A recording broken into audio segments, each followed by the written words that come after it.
Hello friends, ఈ వీడియోలో నేనైతే 50 రూపీస్ పడింది ఇది గ్లాసు. ఈ వీడియోలో ఫైటర్ ఫిష్ ట్యాంక్ని అయితే అరేంజ్ చేయబోతున్నాను. అంతకుముందుగా ఫైటర్ ఫిష్ ట్యాంక్ అయితే తీసుకొని దాంట్లో రాళ్ళు అయితే వేసాను ఫ్రెండ్స్. ఈ రాళ్ళు అయితే వేసుకున్నాను. తర్వాత వాటర్ అయితే పోద్దాం ఫ్రెండ్స్. నార్మల్ వాటర్ పోస్తున్నాను నేను. వాటర్ అయితే పోద్దాం.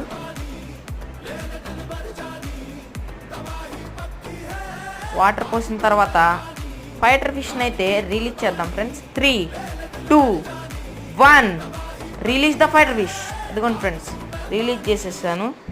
ఫైటర్ ఫిష్ని అయితే రిలీజ్ చేశాను. చూడండి గోల్డ్ కలర్ ఫైటర్ ఫిష్ ఎలా ఉందో మీరే చూడండి friends. Thank you friends. Please like, share and subscribe friends. Gold colour fighter fish నచ్చినట్టు అయితే గోల్డ్ హార్ట్ కామెంట్ చేయండి ఫ్రెండ్స్.